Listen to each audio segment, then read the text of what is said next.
Listo, Albert, muchísimas gracias. Listo, Fabricio, ahora sí, podemos iniciar. Gracias, Albert, sí, no te preocupes. Ahora sí, podemos iniciar entonces. Primero vamos con las leyes de Mendel. Ya, Fabricio, necesito solamente que me prestes mucha atención para poder explicarte esta parte. A ver, quiero mostrarte también, estaba buscando justo unas animaciones que te explican bien sobre el comportamiento de los genes. Mm, mm, mm, mm.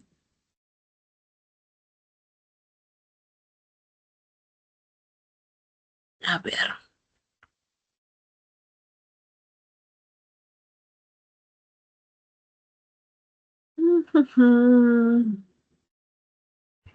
Miss, buenas tardes. Hola. Miss, ¿podría explicar la segunda letra del nombre, por favor?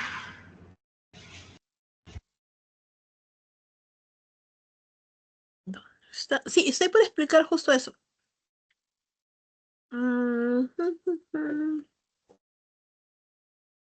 Voy a explicarles las tres leyes de Mendel. Solo que quiero saber. mm, Ya, a ver. Primero este.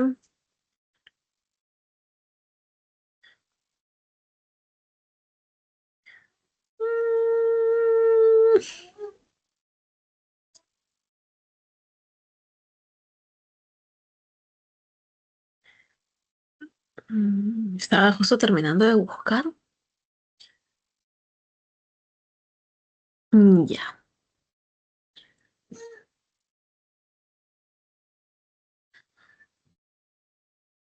Este otro también nos va a ayudar.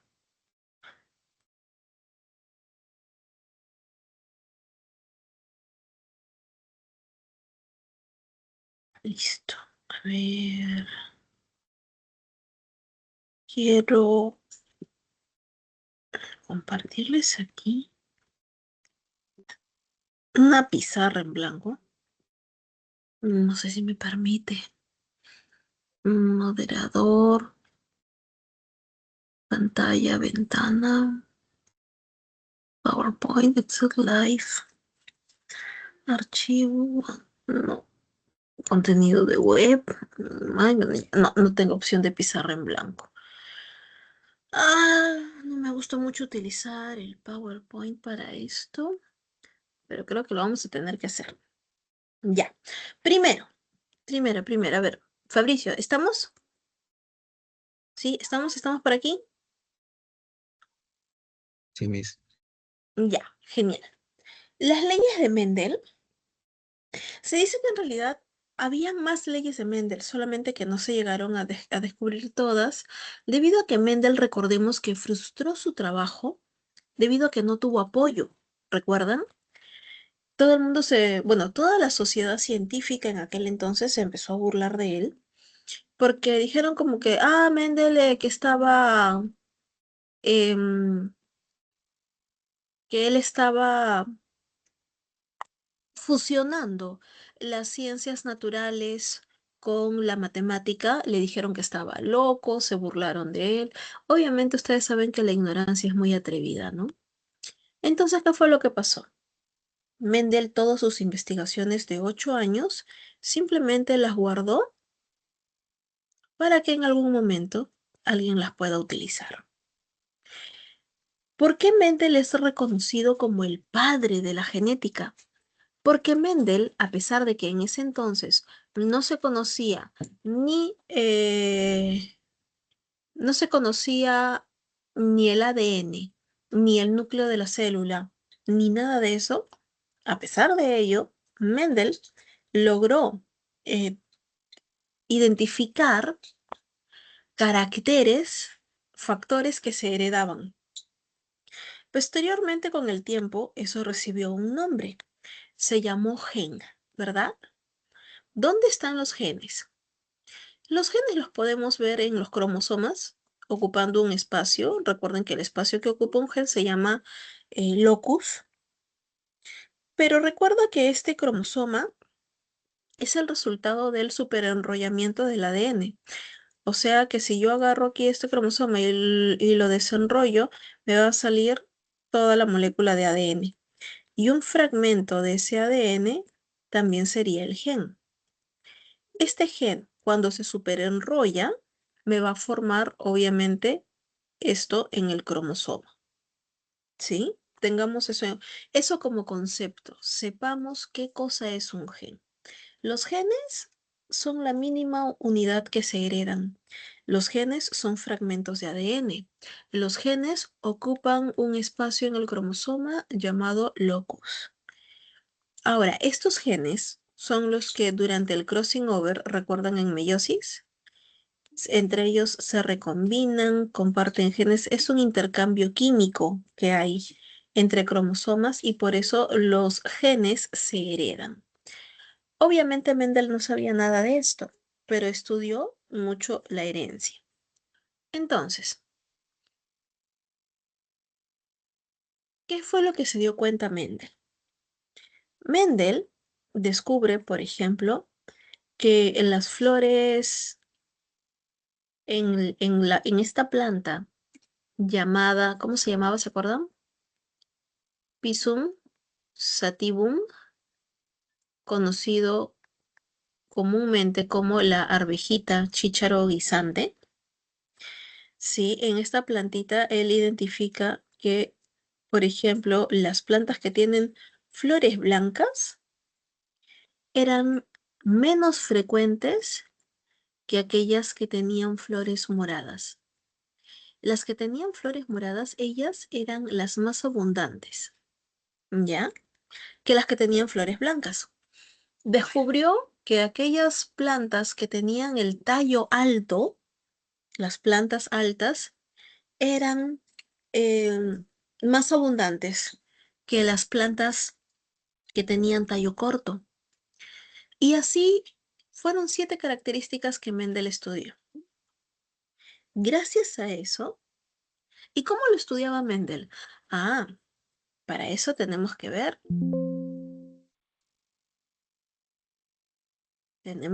este videito. ¿Cómo Mendel logró hacer justamente estos cruces? A ver, acá vemos la animación muy rapidito. En una partecita, quiero mostrarles por partes esta animación para que lo puedan ver.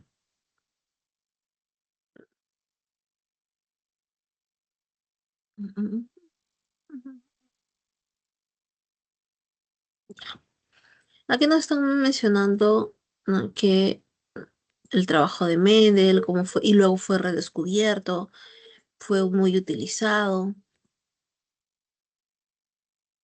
Ok, ¿dónde está? ¿Dónde está el estudio de Mendel? Acá está. Ya.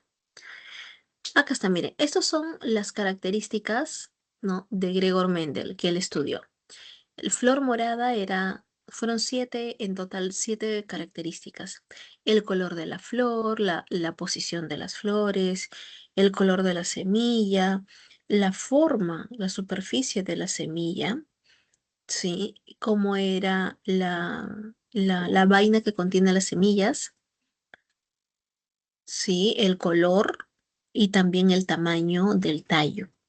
Todas esas características fueron estudiadas. Fuzzy. ¿Sí?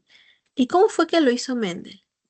Mendel justamente tenía todo su seguimiento en su huerta, en donde él veía crecer las plantas. Lo bueno es que la planta Pisum sativum tiene un crecimiento rápido. Por eso él hacía esto, miren. Lo que él exactamente hacía era así tal cual. Agarraba las plantas, cortaba, si quería cruzar esta con esta para que no se vayan a autopolinizar, cortaba a los estambres de una flor y utilizaba ese polen para fecundar a la planta que él quería. De esa manera, él podía hacer cruces dirigidos, ¿sí? Y así él iba contando.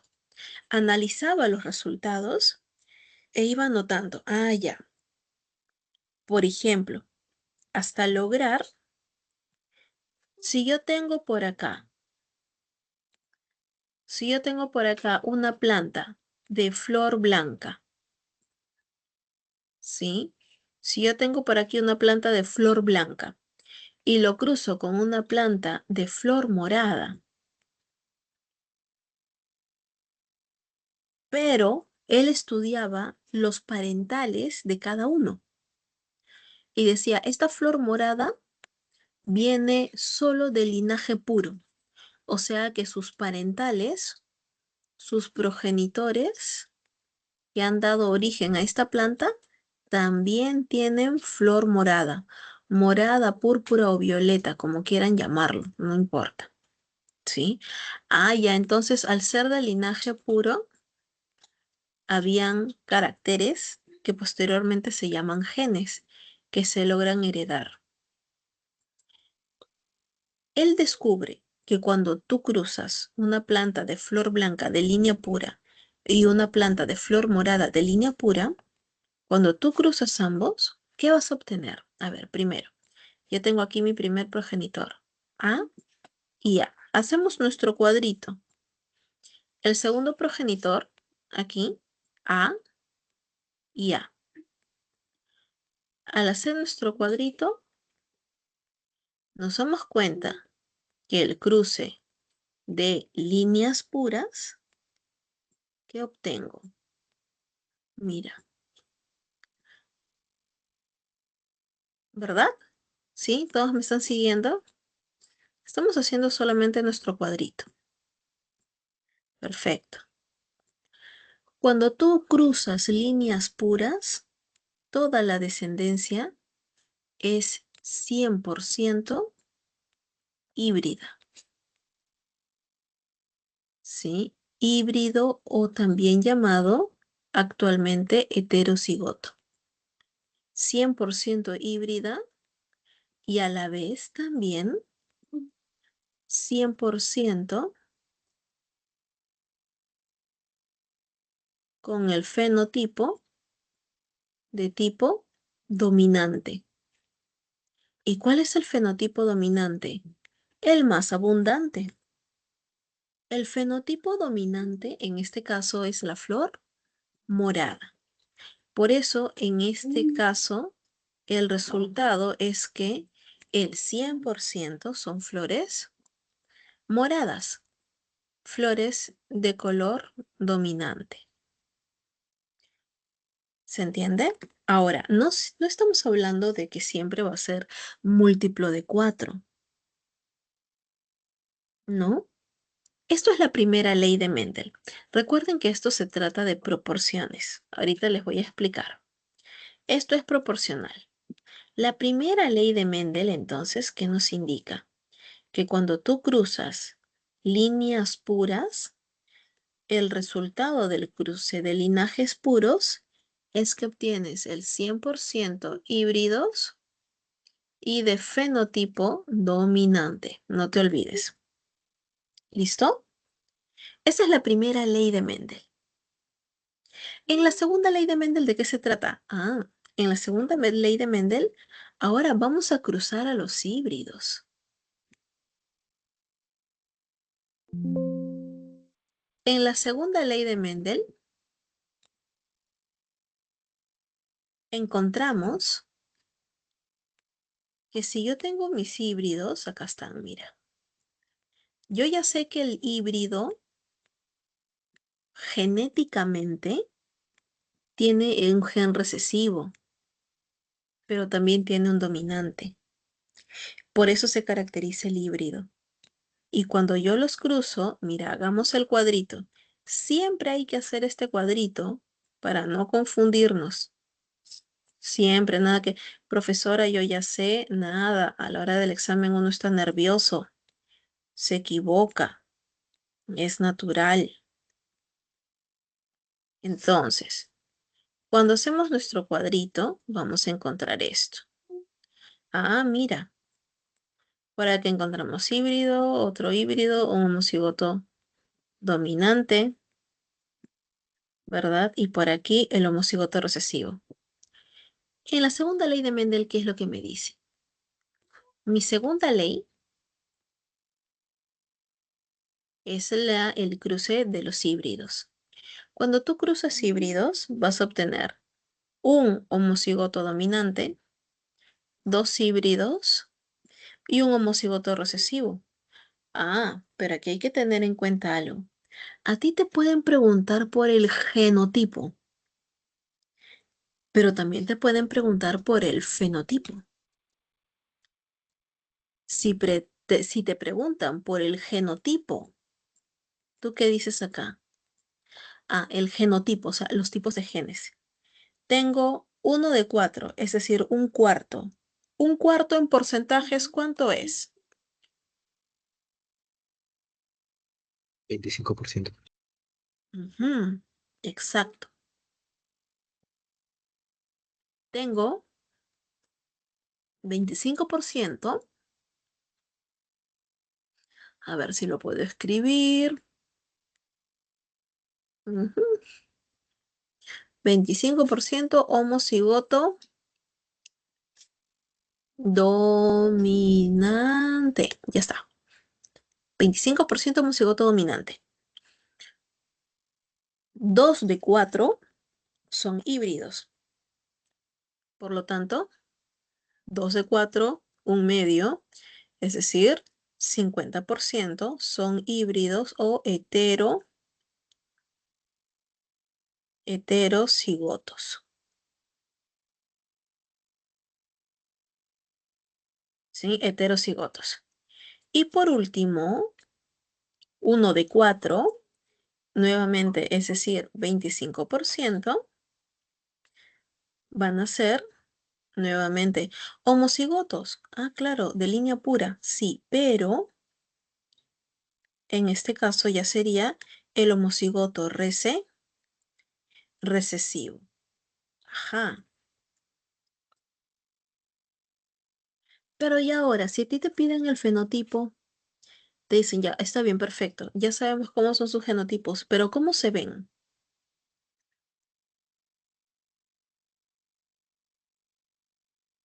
Fenotipo.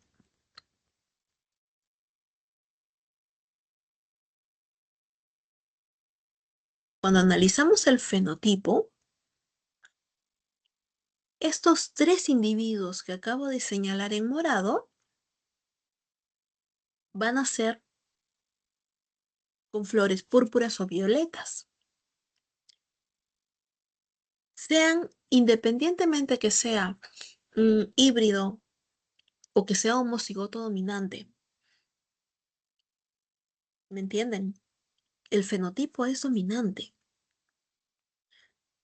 Por lo tanto, 3 de 4, es decir, el 75% presenta flores moradas y solamente 1 de 4, es decir, el 25%,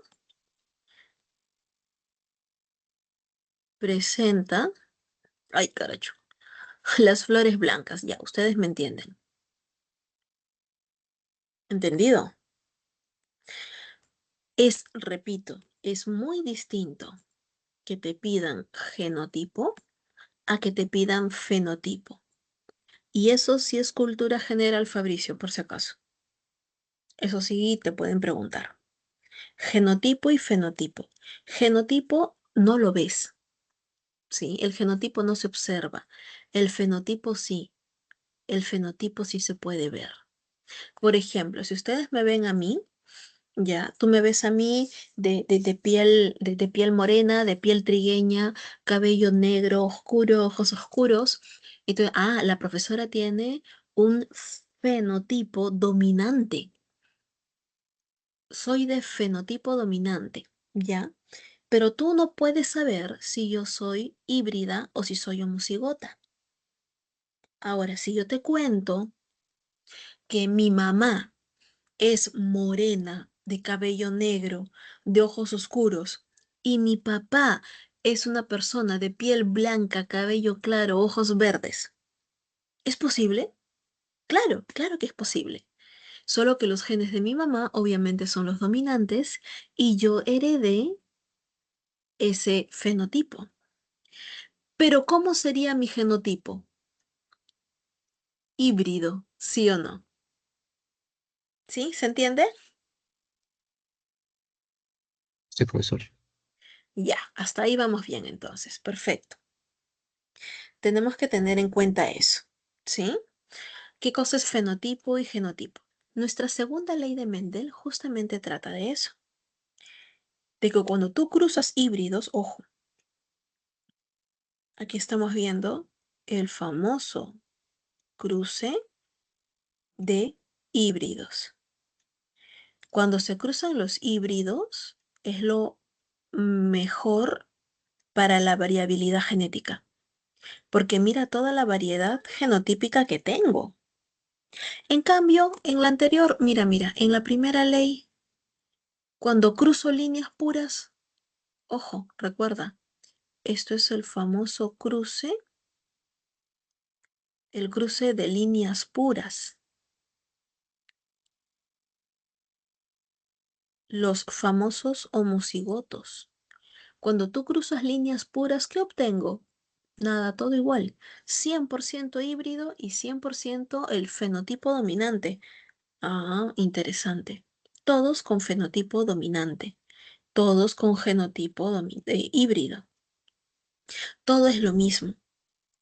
Pero cuando tenemos híbridos, se obtiene una mayor variabilidad y eso es muy bueno. Por eso en Latinoamérica estamos tan mezclados que nuestra genética es bastante fuerte. ¿Sí? Segunda ley de Mendel, cruce de híbridos. Y por último, para la tercera ley, en la tercera ley de Mendel, sí, vamos a tener la famosa ley de la segregación independiente. En esta ley, ¿qué es lo que voy a ver? Por ejemplo, te explico. Mm, mm, Mendel se dio cuenta que cuando tenía plantas altas, una planta alta, ojo, planta alta recuerda que es fenotipo dominante, la planta alta podía tener flores blancas, podía tener semilla verde, vainas amarillas, o sea, un mix, todo muy variado. No necesariamente una planta alta tiene que tener flores moradas en posición axial, con la semilla amarilla, con la vaina verde. O sea, ¿todas las características tienen que ser dominantes? No, claro que no. Es decir, que una planta podía tener ciertas características dominantes y ciertas características recesivas. ¿Me entiendes? Esa capacidad de ser un mix.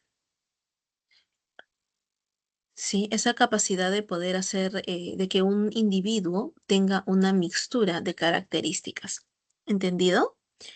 Entonces, eso es con respecto a la tercera ley. Es decir, si yo tengo un individuo, por ejemplo, mira, una planta alta de flor morada, ¿sí? Con otra planta alta de flor morada, pero son híbridas.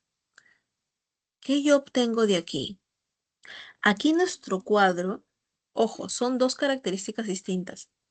Aquí nuestro cuadro obviamente va a crecer un poco, porque de este primer individuo yo puedo obtener el alelo A mayúscula, B mayúscula, ¿sí? El alelo A mayúscula con B minúscula, ¿sí? El alelo A minúscula con B mayúscula y el alelo A minúscula con B minúscula. Y por el otro lado, lo mismo, ¿verdad? Puedo obtener A con B. Aquí hay que estar bien concentrados y tener paciencia. Nada más, es el único secreto. Acá no hay que ser un marciano o súper inteligente para hacer esto, ¿no? Genética es lo más fácil. Solamente que tienes que ser ordenado y conocer las leyes. ¿Listos? A ver, hacen su cuadrito. Por aquí. Por aquí. Ya, ¿y ahora qué hago? Pues haces tu cruce, terminas de hacer la anotación de tus genes. ¿Sí? Acá A mayúscula con A mayúscula, ¿verdad? B mayúscula, B mayúscula. Por acá lo mismo. A mayúscula, A mayúscula, B mayúscula con B minúscula. Profesora, qué aburrido.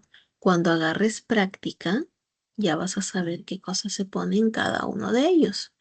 No hay problema. ¿Sí? Por ejemplo, te muestro que cuando tienes dihíbridos, ¿qué es esto?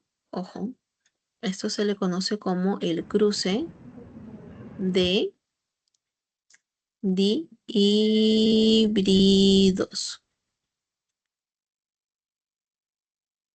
¿Sí? Cuando tienes este cruce, acá, por ejemplo, vamos a tener esto. Nuevamente dihíbridos en esta siguiente generación. ¿Sí? En todo el cuadrito se disponen de esta manera.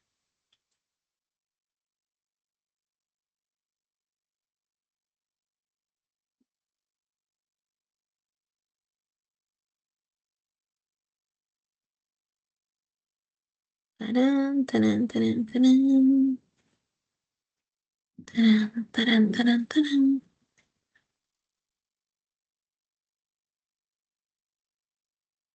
Tarán, tarán, tarán, tarán.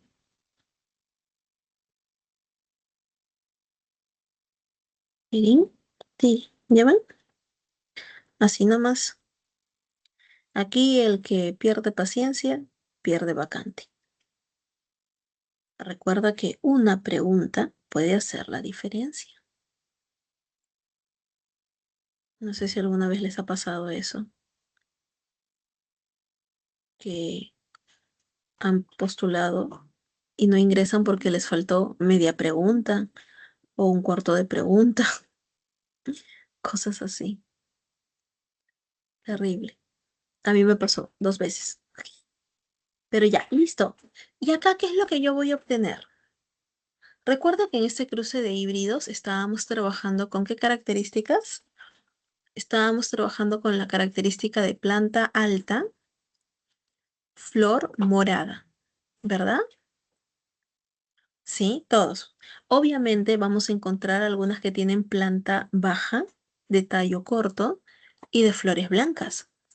Vamos primero a tomar aquellas que son con ambas características dominantes, ¿sí? A ver, ¿cuáles son dominantes por acá?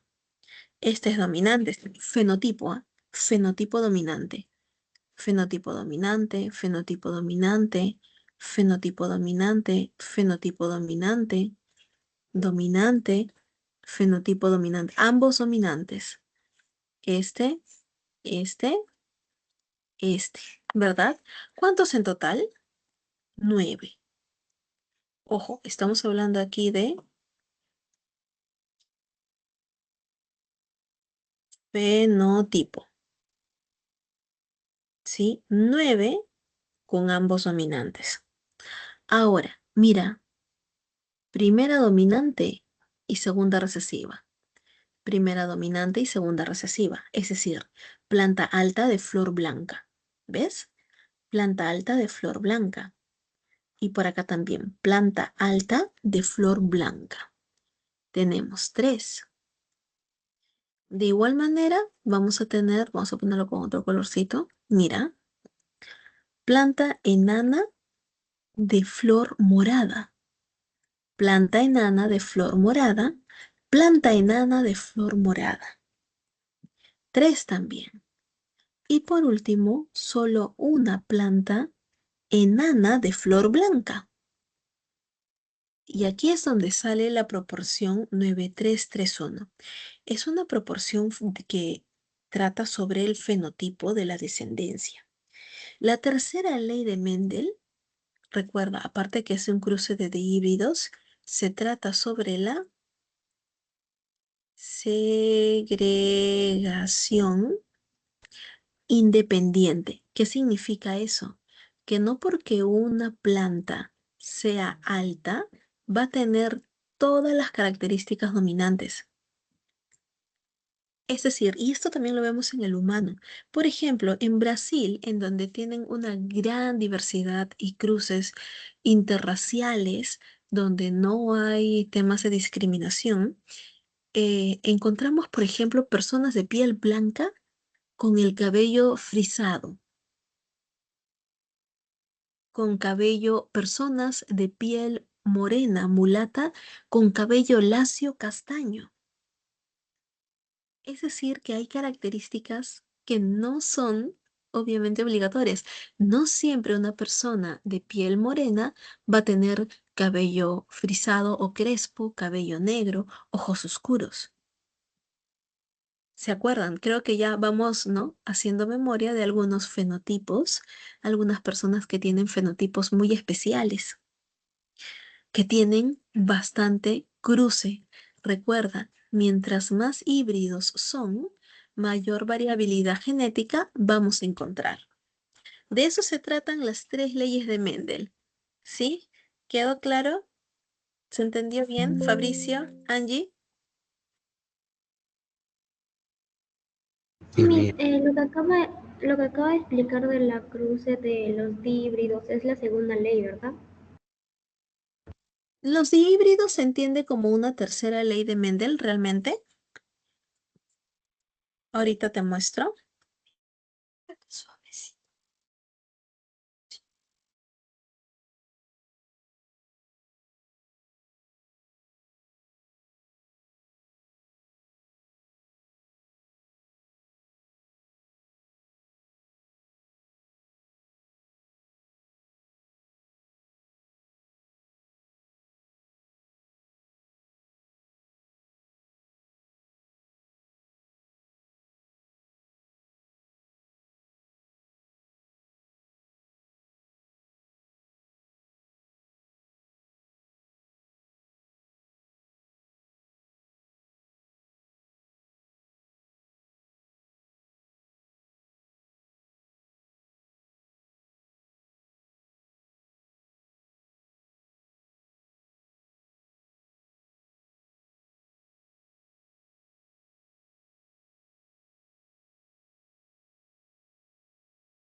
A ver, justo aquí les muestro un instante para mostrarles cómo se entiende esta ley, estas tres leyes.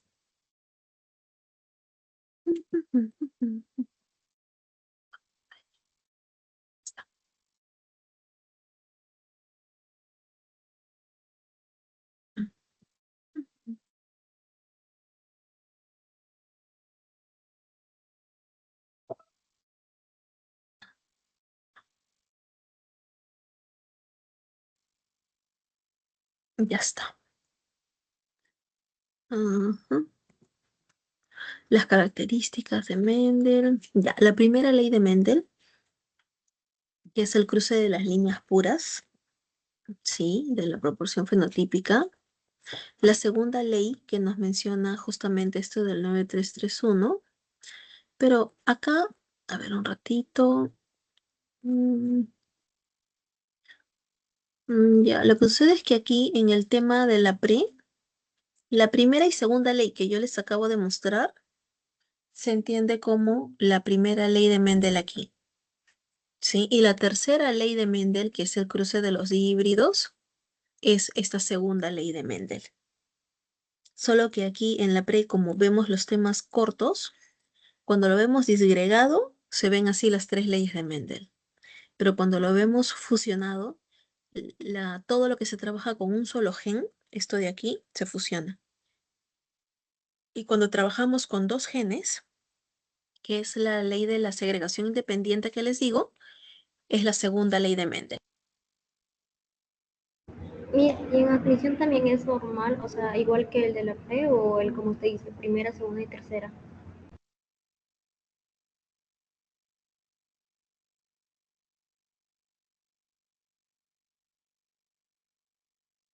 ¿Podrías repetir tu pregunta, porfis? O sea, en admisión general, examen general, también es igual que la pre o así como usted dijo, se divide en primera, segunda y tercera. Ya, muy buena pregunta, es bueno que lo sepas. Mira, de acuerdo a los conceptos en algunos libros, ya lo vamos a encontrar las tres leyes por separado como les he mostrado. ¿Sabes qué es lo bueno de esto? Que en el examen de admisión no te van a pedir de frente primera, segunda y tercera ley. Te van a dar un problema en donde tú vas a poder ver si interviene un solo gen o si intervienen dos genes.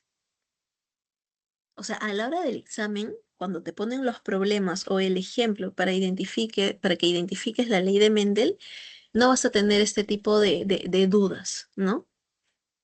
Y básicamente el examen de admisión viene de acuerdo a esto. Si en el examen de admisión te dicen que la segunda ley de Mendel trabaja con dos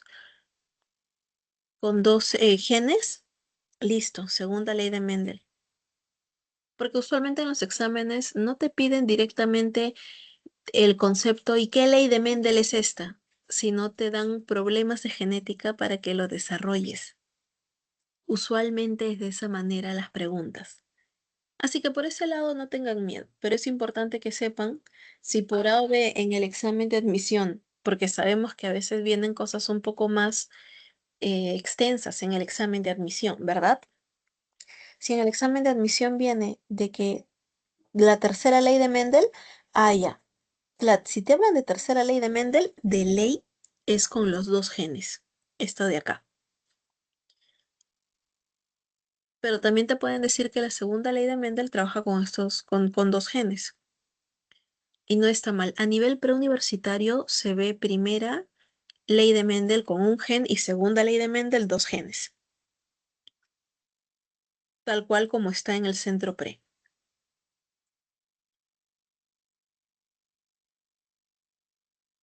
¿Sí? ¿Estamos bien? Genial. ¿Y cómo vamos? ¿Cómo vamos, chicos, hasta aquí? ¿Todo bien? Ya. Entonces, para terminar esta parte, vamos a pasar a ver este videíto y con eso cerramos con respecto a las leyes de Mendel, ¿sí? Para luego pasar a otras preguntas. A ver, un ratito, yo les había preparado acá. ¿Dónde está mi videíto?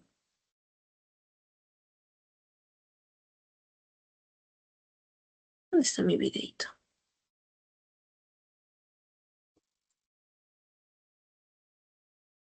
Acá está.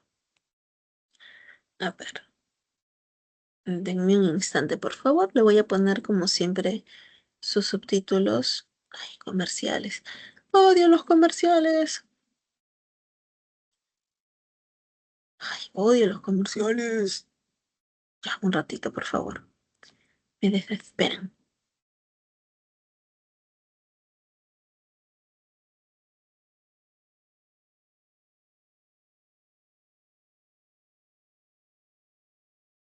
A ver, un instante, les comparto por aquí, incluido sonido, ya está. Ahora sí, atentos por favor.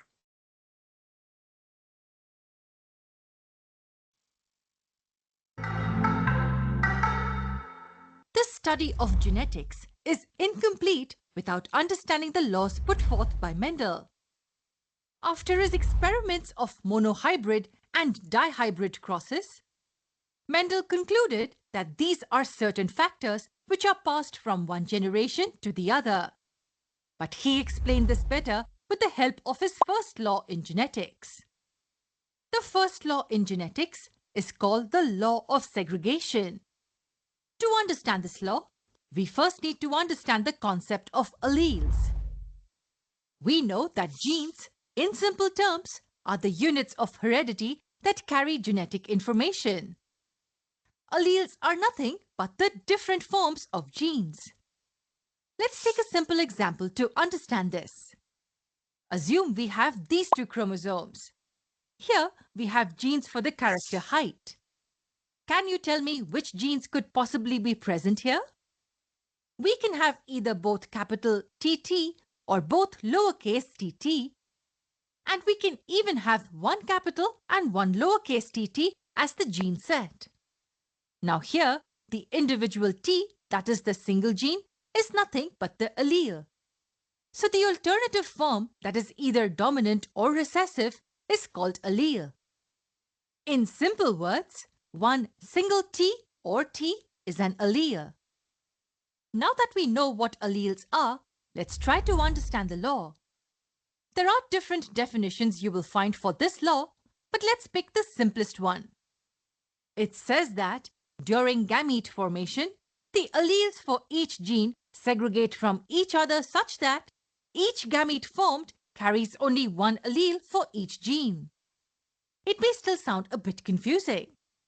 To understand this, let's take a simple example. Let's assume we have this single cell with only 2 chromosomes in it. The chromosomes have a set of genes CC for the skin color in an individual. Now to understand the law, let's break it into parts. The first part says during gamete formation. This is the process of meiosis. It is the type of cell division which gives us 4 cells with half the number of chromosomes. The second part says the alleles of each gene. So here, C and C is what we're referring to. That means one allele from the gene set. Now what's the next part?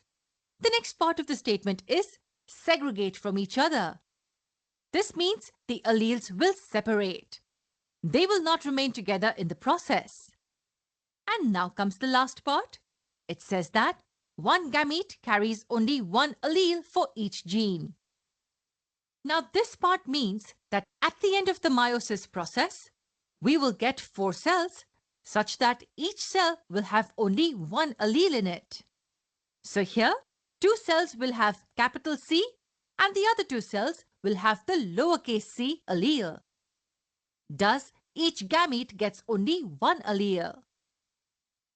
To summarize, we can say that the alleles for a gene segregate during gamete formation. To be honest, this law sounds very obvious to us now.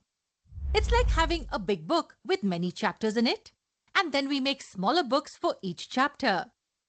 It is obvious that the smaller books will have the content resembling the content of the big book. This law sounds obvious also because we know the process of meiosis. But nobody knew this back in the earlier times. Hence, it was hypothesized by Mendel, and then it was accepted as a law later. So what's the next law?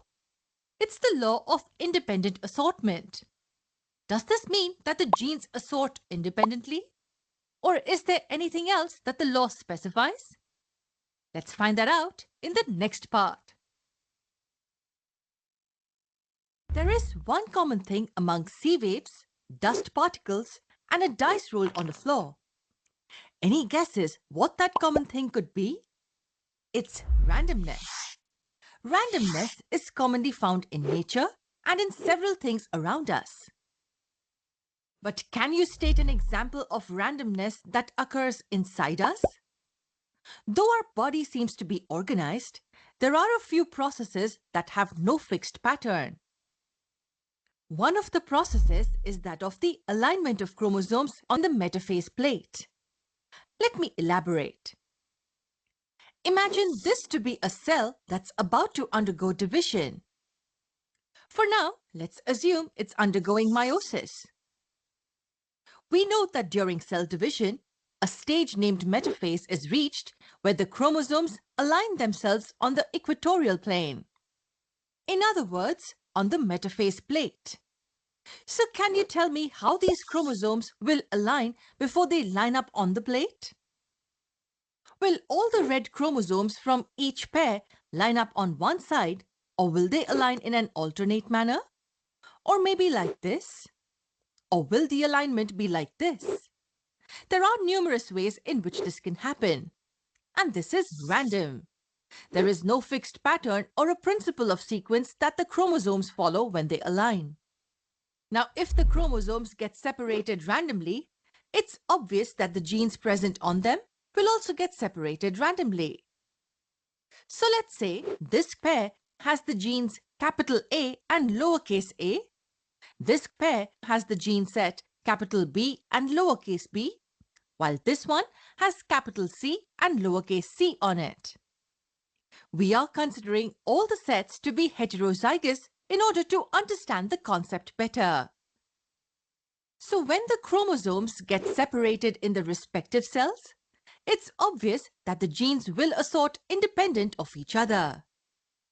There is no thumb rule that all the dominant alleles will perpetuate in one cell and all the recessive alleles in the other.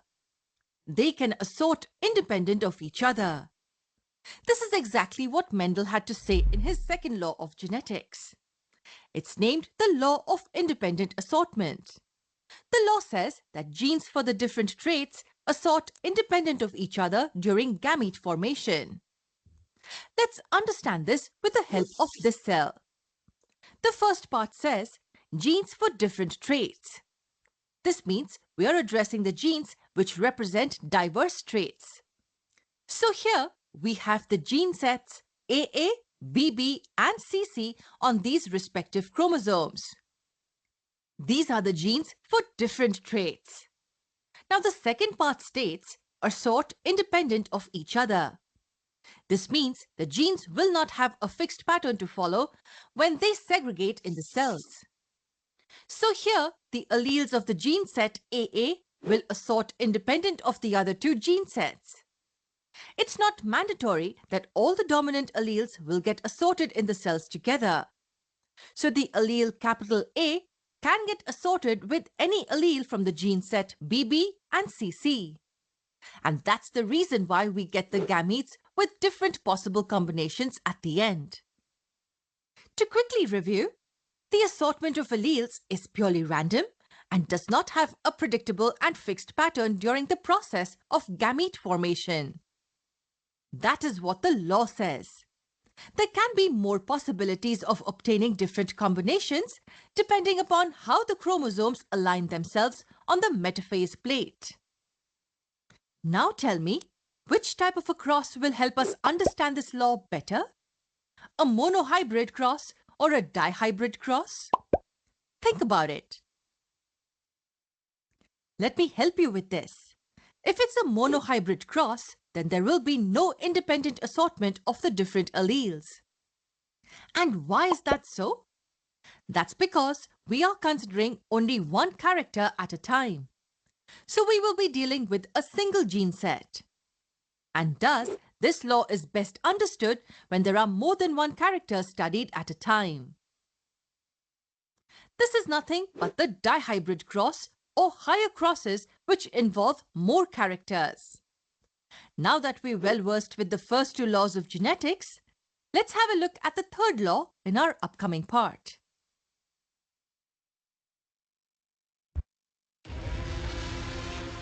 Who exactly is this man? He's an exceptional assassin. I know I can find him.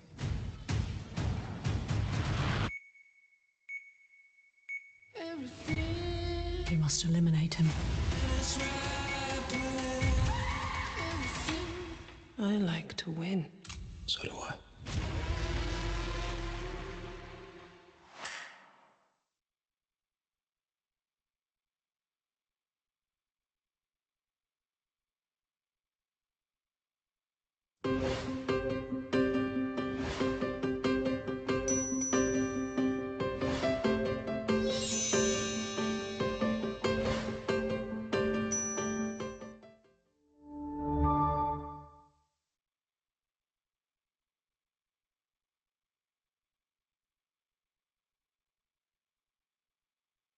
A scene of lush green trees covered with yellow or brown mesh is not new to us.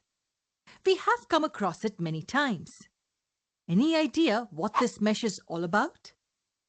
These are also plants, parasitic plants to be precise. Being parasitic, they derive all the nutrients from the host and grow to form a huge structure. These plants are like creepers and overpower the huge trees as they grow. This is one of the best examples for understanding the fact that dominance is not a matter of size. Rather, it's never affected by size. It's the nature of the dominating component that matters. Let's take our genes for example. We know how small genes and their constituent alleles are. Yet, there is one form which dominates the other. We are familiar with the concept of dominant genes and recessive genes. But this wasn't known back then, not even to Gregor Mendel. That is the reason why he put forth the concept of dominant and recessive alleles with the help of this law. This law is called the law of dominance. After the monohybrid cross, Mendel concluded that a few genes are dominant while the others are recessive. Let's have a look at what the law has to say. The third law of genetics, known as the law of dominance, states that some alleles are dominant while others are recessive. An organism with at least one dominant allele displays the effect irrespective of the presence of the recessive one. The law is actually very simple. Let's take an example and understand it. Let's consider a cross of a tall and a dwarf plant. The first part of the law says that some alleles are dominant while others are recessive. Here, can you tell me why is this plant tall? That's because it has both the dominant alleles. We represent it with the capital letters TT. Similarly, this is a dwarf plant as it has both the recessive alleles denoted by TT in the lower case. Now the next part of the law states that an organism with at least one dominant allele displays the effect irrespective of the presence of the recessive one. So what does that mean? Here, on crossing the two, we get these plants in the F1 generation. The phenotype of all these plants is tall. And what is their genotype? As we can see, they are all heterozygous and with one dominant and one recessive allele. Doesn't the tall phenotype clearly indicate that the dominant allele has masked the presence of the recessive one? That's right. That's what the second part of a law says.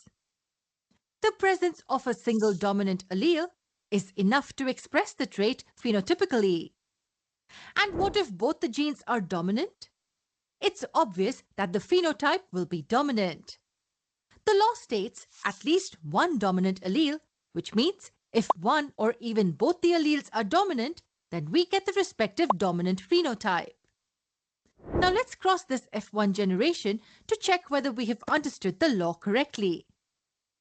The cross of these F1 hybrids gives us these offsprings in the F2 generation.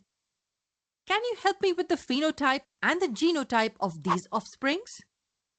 Here we get 3 tall plants and 1 dwarf plant. Genotypically, there is one plant that is homozygous for the dominant trait. There are 2 plants which are heterozygous, and this last one is again homozygous but for the recessive trait. So can we relate these results with our law of dominance? There are 2 types of alleles, one dominant and one recessive. This is what the first part says. And the second part says that at least one dominant allele displays the effect irrespective of the presence of the recessive one. So as we can see here that these 3 plants are tall because they contain the allele T for tall trait. This one has both the dominant alleles, and these 2 have one allele for the dominant trait. Its presence masks or suppresses the effect of the recessive allele. So this was about the third law of genetics called the law of dominance.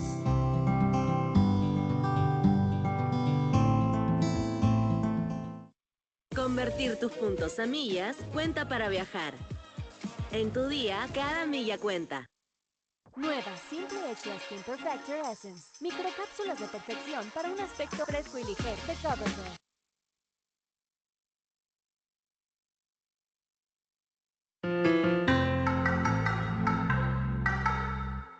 The 3 laws in genetics form the crux of this topic. These laws not only answered a few questions, but were even ahead of their time. They were instrumental in proving a few important concepts which were discovered in the following years. But do all the organisms always follow these fundamental laws? When crossed, do all organisms always give offsprings in the ratios that Mendel obtained? Not really. Even this has exceptions. But before we get to know the exceptions to these laws, let's first try answering some interesting questions that will help us understand the concepts learned so far thoroughly. To begin with, let's imagine we have this plant with axial flowers. We know that the axial flower position trait is dominant over the recessive trait of the terminal flower position. So this plant has the dominant genes for the character flower position. Now this is the phenotype of the plant, which is understood by a mere glance at it. But can you tell me what the genotype of this plant is? Is it homozygous or heterozygous for this character? Let me simplify this for you. Let's consider the alleles A in capital to represent the dominant trait axial position and A in lowercase for the recessive trait terminal position. So can you tell me whether this plant has the genotype AA or AA? Just a glance is not enough. It could be either. Now I'm going to ask you an interesting question, and I want you to really try your best to answer it. Is there any way in which you can find the genotype here? Think about it. Maybe a test would help. Can we look at the chromosomes and say which genes are present on them? Nope, that's not possible at all. Then what kind of a testing method would help us? It's simple actually. The only way to know the genotype of this plant is by crossing this with a plant whose genotype is known to us. So what plant will we opt for in order to cross? The best choice will be a plant that is recessive in phenotype. In this case, we will opt for a plant with terminal flowers. But why should we take a plant with a recessive trait? Why not dominant? Because for a recessive plant, it will definitely have the alleles AA both in lowercase. This is the genotype we can be sure about. This is the unknown genotype for us. After crossing, the F1 generation will get one allele A written in lowercase from this parent. So we write these A in all these 4 places. Talking about the genotype of our plant, there could be 2 possibilities. One, it could be AA both capital, or it could be AA, one in capital and the other in lowercase. These are the 2 possibilities or cases. Now let's look at case 1. On crossing in the F1 generation, we obtain all the plants which have axial flower positions. This means all the plants will be heterozygous with one capital A and one lowercase a. Now we move on to case 2. Look at the plants obtained in the F1 generation. We get 2 axial and 2 terminal. They are in the ratio 1:1. So what can we deduce from these 2 cases? Simple. We can guess the unknown genotype by looking at the results in the F1 generation. If we cross our plant with a plant having a recessive phenotype, and we get all the plants with flowers in the axial position, then the genotype of our plant will be AA, both in capital. And if we get plants with dominant and recessive traits in the ratio 1:1, then the genotype of our plant will be AA, one in capital and the other in lowercase. So wasn't this interesting? We used another plant to find the genotype of a plant. This type of a cross is referred to as a test cross. It's a cross where the individual's zygosity is found. Zygosity simply means the homozygous or the heterozygous nature. It's found by crossing it with a recessive individual. Test crosses are the most powerful tools used in several experiments. Let's try to solve another question in the next part.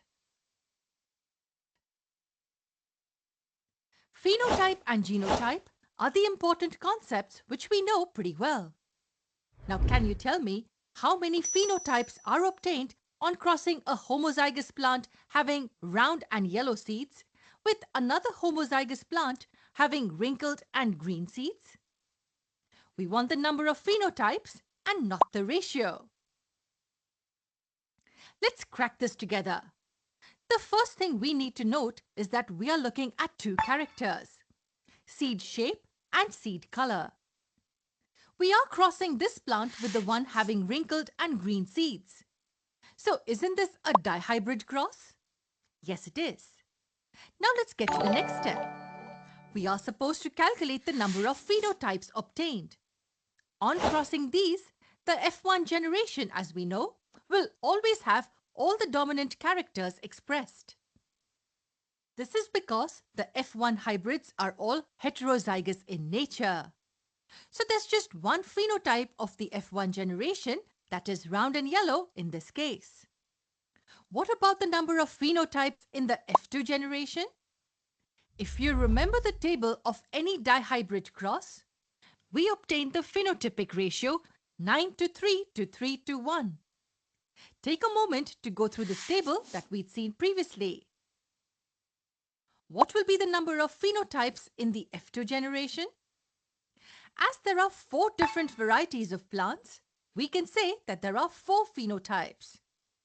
You should know that a dihybrid cross always gives us 4 different phenotypes in the F2 generation.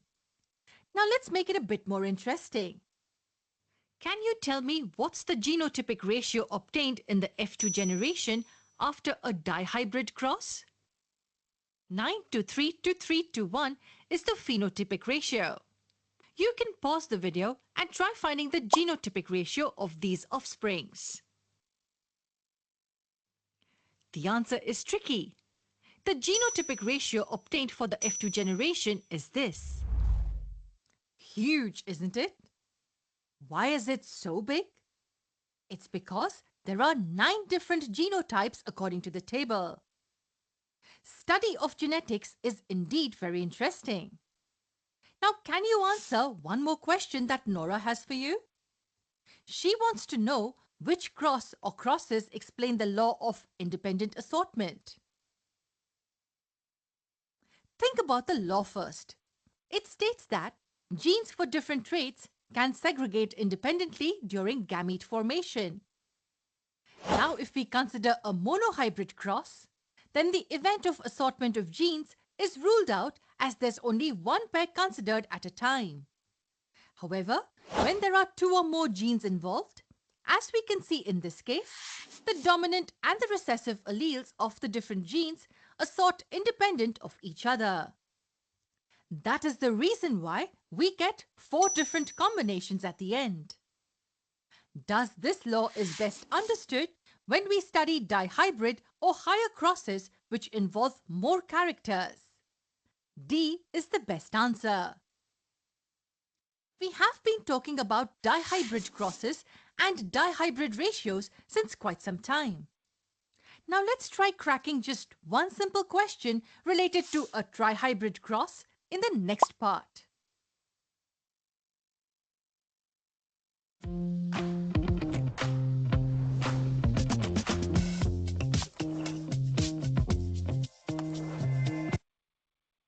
We have been talking about monohybrid and dihybrid crosses for quite a while. Now let's try answering a question related to trihybrid cross. It's very simple. So let's say we consider the 3 characters like the height of the plant, seed shape and seed color all being genotypically heterozygous. Now can you guess how many possibilities or combinations of gametes will be formed from these? Will there be 4 possibilities, or 6, or 8 combinations? You can pause the video and make the necessary calculations on a paper. We get 8 possibilities when a heterozygous individual for all the 3 traits is considered. The simple trick is by using the formula 2 raised to n. Here n is the number of characters considered at a time. Now since this is a trihybrid cross, the formula will be 2 to the power 3, which gives us 8. So there are 8 possible combinations of gametes that are obtained. Now to take it a step ahead, can you tell me the different combinations of genes in these 8 gametes? Let's solve this together. The genotype of this parent is TTRRYY, all letters written in one upper and one lowercase to represent heterozygous genotype.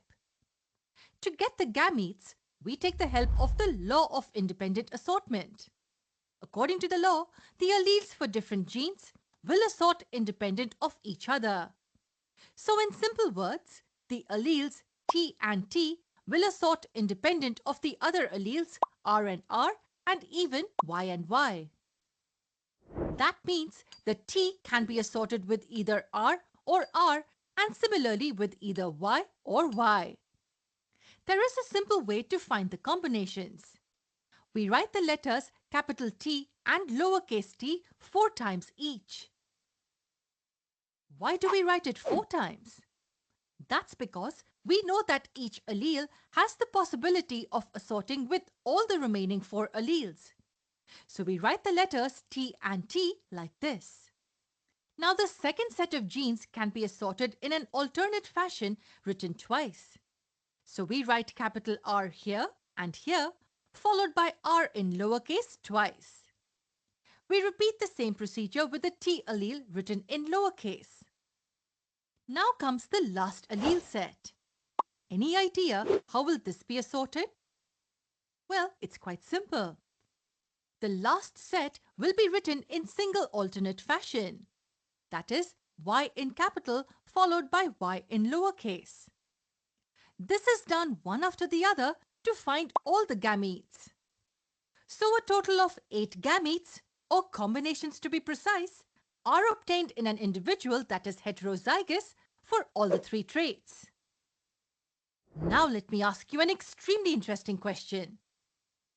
If we cross a plant having red flowers with a plant having white-colored flowers, then is there a possibility to obtain an intermediate flower color like pink? At the first instance, you may say no.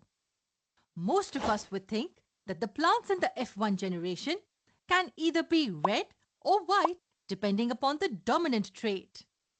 But what if I tell you that there are certain exceptional plants which show this interesting characteristics? Want to know more about these exceptions? For that, we will have to understand the exceptions to Mendelian inheritance. I'll see you in the next part.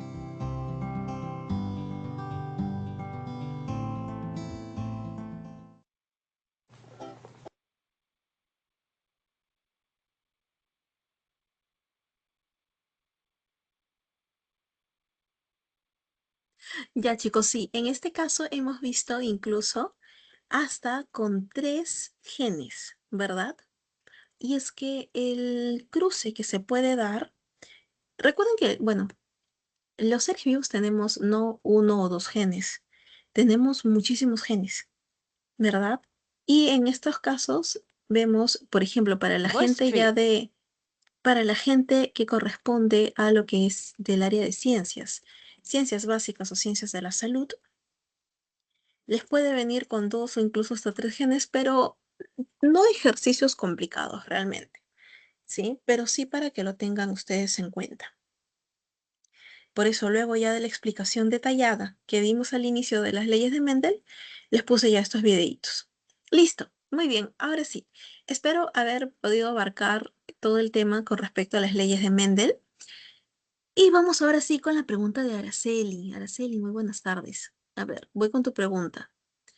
Dice, si imaginamos ver a través del corazón mientras se moviliza la sangre, podríamos afirmar que el preciso momento en el que la presión es más elevada en las arterias aorta y pulmonar es teóricamente cuando hay la contracción ventricular, ¿no? Ese es el momento en donde es el momento inminente de mayor presión, cuando se da la contracción isovolumétrica y la sangre sale de ventrículos.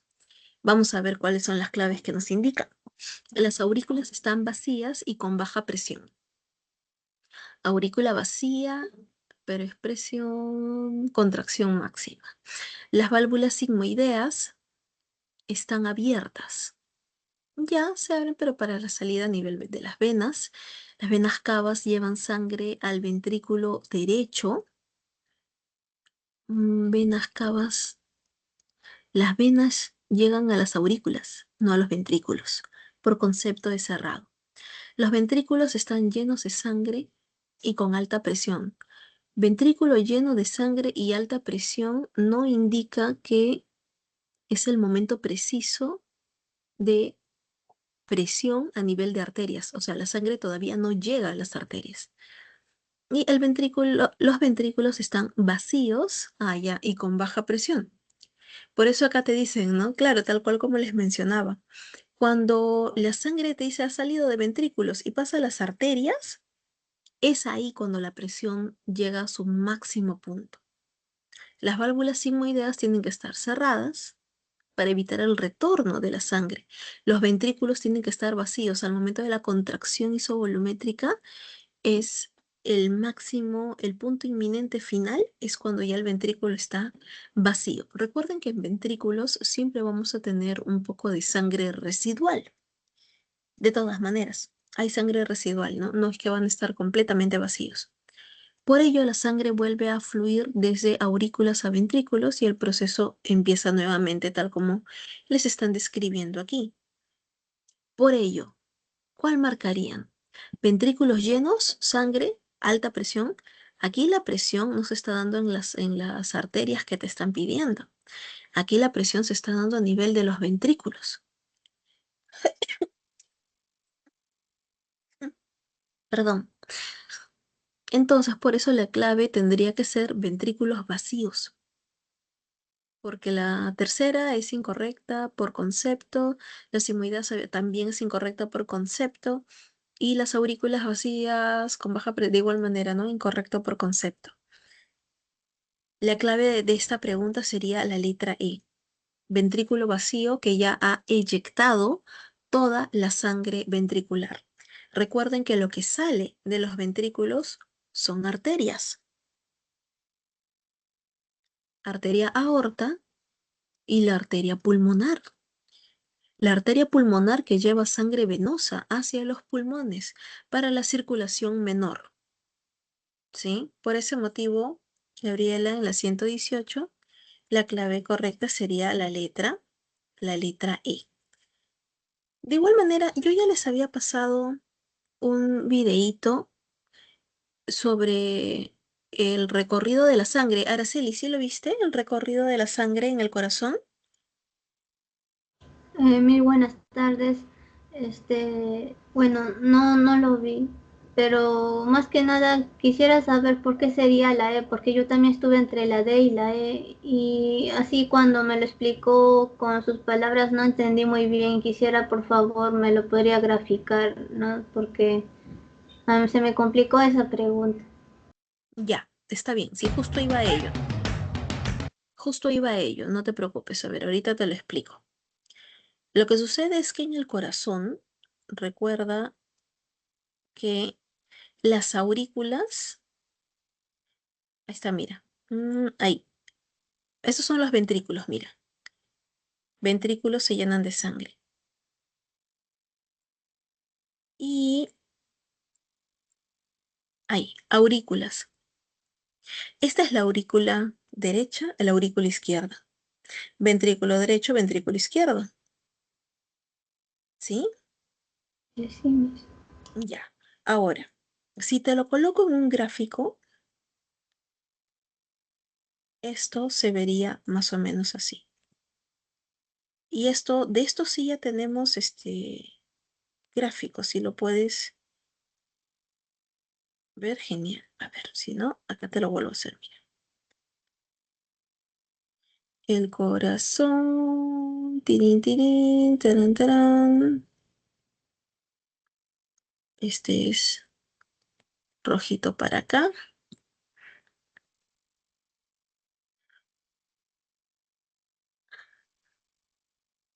Y el azulito por acá. Ya, mira, préstame mucha atención.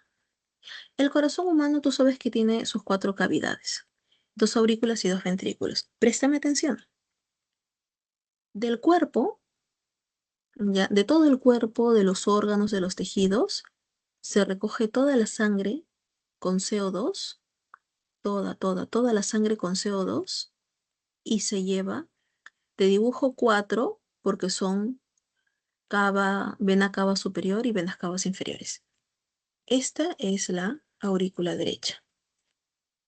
Ya, las 4 venas llevan sangre, obvio, con CO2 de todo el cuerpo a la aurícula. Escúchame bien, de aurícula pasa a ventrículo y el ventrículo se contracciona fuertemente para esa sangre con CO2 llevarla hacia los pulmones. ¿Por qué? Porque obviamente en los pulmones la sangre se tiene que oxigenar. Ahora, la sangre oxigenada sale de los pulmones a través de las venas pulmonares. Ojo, las venas pulmonares, por teoría, debes de saber que son las únicas venas que trasladan sangre oxigenada, sangre arterial. ¿Ya? Eso pasa con las pulmonares. Vienen las venas pulmonares con la sangre oxigenada y lo llevan hacia la aurícula izquierda. Y obviamente de aurícula pasa a ventrículo. Y del ventrículo izquierdo sale fuertemente la arteria aorta a oxigenar a todo el cuerpo. ¿Entendido? Sí, Miss. Ya. ¿Qué es lo que necesito que razones aquí? Necesito que razones lo siguiente. Los ventrículos son la parte del corazón más musculosa. El corazón realmente no es así. Las aurículas son mucho más pequeñas y los ventrículos tienen un montón de músculo. Por eso de los ventrículos se saca el anticucho. El anticucho que comemos viene de los ventrículos. ¿Sí? Es un músculo bien grueso, bien potente. Por lógica, lo que sale de ventrículos tendrían que ser venas o arterias. Por lógica, para soportar tanta presión, tienen que ser arterias. Por eso por aquí tienes a la arteria aorta que sale del ventrículo izquierdo y por acá tienes a la arteria pulmonar que sale del ventrículo derecho. ¿Ya? Esta es la arteria pulmonar. Ahora, este esquema es bastante simple, rápido, ágil, sencillo, muy fácil de aprender y sigue lo lógico. Yo te lo recomiendo para que te lo aprendas. Solo que en la realidad, la arteria pulmonar no sale de aquí al costadito. La arteria pulmonar sale de acá al medio. Y la arteria aorta no sale de acá al costadito, sale de aquí al medio. Mira, mira. Ahora necesito, lo voy a poner más lento para que puedas ver este recorrido. Presta atención. Mira, mira y sale. Se llenan aurículas, pasa ventrículo y sale. Ahora, ¿esto de acá qué sería? Se La llena aurícula, pasa ventrículo y se va a... arteria pulmonar. Exacto, porque esta es la sangre con CO2. Tiene que salir esto de acá, que sale de ventrículo. El ventrículo bien potente es la arteria pulmonar. Y por el otro lado se llena aurícula, pasa ventrículo y mira, se va por acá atrás, ¿ves? Y continúa por acá. Mira, vas a ver por acá la sangre arterial. ¿Esto qué cosa es?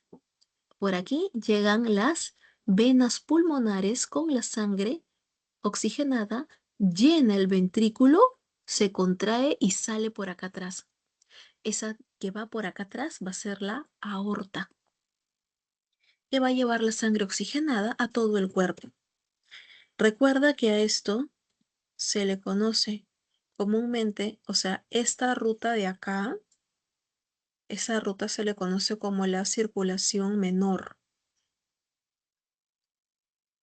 ¿sí? Se le conoce como la circulación menor. Y esta ruta de corazón a todo el cuerpo y luego retornar, se le conoce como la circulación mayor.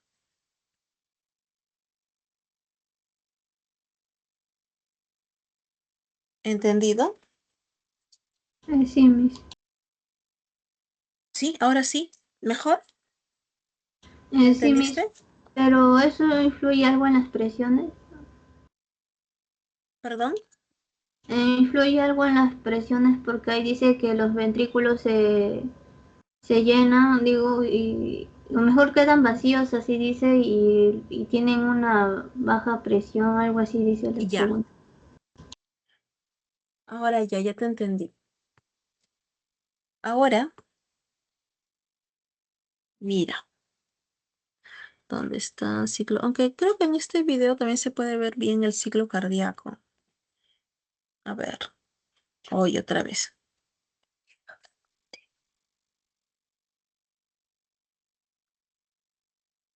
Ya.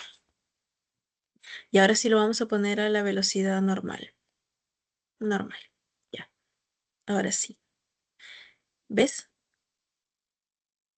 Ahora, ese ciclo cardíaco, ¿qué está ocurriendo aquí? Cuando se llenan las aurículas se llama el llenado auricular. Cuando pasa de aurícula a ventrículo es el llenado ventricular. Cuando el ventrículo se contrae y la sangre sale disparada, sea sangre con CO2 o sangre oxigenada, se llama la contracción isovolumétrica y luego viene la relajación de los ventrículos, que es relajación isovolumétrica. ¿Sí? Esos momentos sí los tienes que conocer. Eso sí lo tienes que tener en claro porque ayudan justamente a poder identificar el ciclo cardíaco. ¿Ves? Aquí te muestran, ¿no? Y de acuerdo al ciclo cardíaco, también por si acaso vienen los ruidos cardíacos, el cierre de las válvulas auriculoventriculares, de las sigmoideas. Estas son las válvulas auriculoventriculares, esta y esta, tricúspide y la bicúspide, la que tiene 3 valvas y la que tiene 2 valvas. Y las sigmoideas son estas de acá, ¿ves? La válvula pulmonar y la de la aorta, ¿sí? Son 2 válvulas más pequeñas, distintas. ¿Qué más te mencionan por aquí? Luego, el ciclo cardíaco lo puedes ver también a más detalle, pero a nivel de sus ruidos cardíacos quizás, ¿no? Porque acá ya es todo lo que yo ya te expliqué. De todas maneras, este videito te lo paso porque es bastante amigable, pero necesito saber si es que me entendiste hasta ahí o necesitas alguna explicación adicional. Sí, Miss, sí entiendo. Sí, ahora sí, ¿se entendió bien? ¿Me dejé explicar? Sí, Miss. Ah, ya, perfecto. Ahora ya sabes por qué entonces es la letra E. ¿Ok? Miss, pero eso de las altas presiones no me queda claro, ¿no? Porque según también las fórmulas, al tener un alto volumen, habría una baja presión y al tener un alto, digo, un bajo volumen habría más presión y como que en la S como que no se contradice un poco. Ah, espérate. No, tú te estás confundiendo con física. No, ten cuidado. Cuando el ventrículo está bien lleno, mira acá. Cuando el ventrículo está bien lleno, aquí la presión ventricular está al máximo. Pero a ti no te están pidiendo la presión máxima a nivel del ventrículo, sino en las arterias. En las arterias. O sea, cuando la sangre sale. ¿Cuándo sale la sangre? cuando se da la contracción ventricular. Mira, este instante. Mira. Un ratito. Ahora sí. Aquí. Ahí está, mira.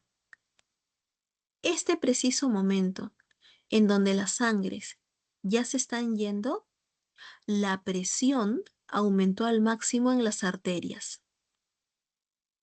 no a nivel de los ventrículos. ¿Me entiendes? Más o menos. Ya. Recuerda que la sangre va de aurícula a ventrículos. El ventrículo se llena al máximo. No se puede llenar más porque si no reventaría. Se llena hasta un volumen específico y luego se contrae para botar la sangre a través de las arterias. En el momento en que bota la sangre hacia las arterias, en ese momento las arterias están en su máximo de presión. Y los ventrículos que ya terminaron la contracción ya están vacíos. Ya no hay presión interna. La Así. contracción no es lo mismo que presión. Ten cuidado. La presión del volumen es otra cosa. Ocurrió la contracción y gracias a esa contracción ventricular las sangres salen. ¿Me entiendes? Sí, Miss. Ya. Por ese motivo es la clave, la letra correcta es la E, porque te piden presión máxima en arterias, cuando ya salió la sangre de los ventrículos. Es decir, presión máxima sería cuando ya están vacíos los ventrículos. Claro, el ventrículo tiene que estar vacío, porque la sangre, todo el volumen sanguíneo se ha ido hacia las arterias. Y entonces no puedo confundirlo con eso de las fórmulas de física, ¿no, Miss? No, olvídate, no metas la física en la biología por ahora. Está bien, Miss. Sí, Sí, sí, entendí. no, porque sí te entiendo. Sí, hay unos capítulos en física por ahí que si lo quieres mezclar con esto, te va a confundir muchísimo porque el corazón funciona como una bomba, pero no es una bomba, no es un circuito cerrado. En física, a nivel preuniversitario, trabajan con modelos ideales, ficticios muchas veces. Lo más real que tienen en física a nivel preuniversitario es la participación de la gravedad. Ya, pero acá, en este circuito, esto no es un circuito cerrado como tal, porque estamos encontrando salidas de presión. ¿Me entiendes? Por eso es que aquí no aplica esos conceptos, ¿ok? Sí, Miss, sí entendí, gracias. Ya, Miss, perfecto. ¿me puede ayudar con la pregunta 12, por favor? La Del pregunta, boletín de esta semana. uy, sí, ¿verdad? Chicos, vámonos de una vez a las preguntas del boletín, porque si no, ya no acabamos. ¿Dónde está el boletín? A ver, un ratito, voy a abrirlo. Vamos ya de una vez, porque si no, ya no acabamos ya. Pero muy buenas preguntas, chicos, muy buenas preguntas. Semana 11. ¿Dónde está? No veo, no veo. Acá está. Ya. Vámonos con la primera pregunta, no se preocupen, vamos a intentar avanzar un poco rápido a ver si es que logramos acabar, porque como son ejercicios, nos toma nuestro tiempito. A ver, ahora sí a Miss, ¿podría compartir. empezar con la pregunta 12, por favor? No quiero incomodar. Está bien, no te preocupes ya. Ok, si todo lo demás ya lo sabes, ok. Vamos con la 12 y luego volvemos. Mira, acá está, justo con la solución, qué chévere. En el jardín de Esther te dicen que hay una planta. A ver, un ratito, ¿dónde está mi rojito? Acá está. Hay una planta que presenta dos variedades en líneas puras, una de flores rojas y hojas alargadas y otra de flores blancas con hojas pequeñas. Si se cruzan ambas variedades teniendo en cuenta que la característica de flor sigue la herencia intermedia, ajá, y en el caso de las hojas el carácter alargado es dominante sobre el pequeño. Perfecto. Tenemos entonces que las flores rojas y las flores blancas tienen un comportamiento de herencia intermedia. Significa que aquí voy a tener flores rojas con manchas blancas o blancas con manchas rojas. Y en el caso de las hojas alargadas y pequeñas, una es dominante y la otra es recesiva. Así que está perfecto. Te dan de dato de que son líneas puras. Y eso es lo más importante para poder plantear tu problema. Los progenitores son de esta manera, mira. Rojas con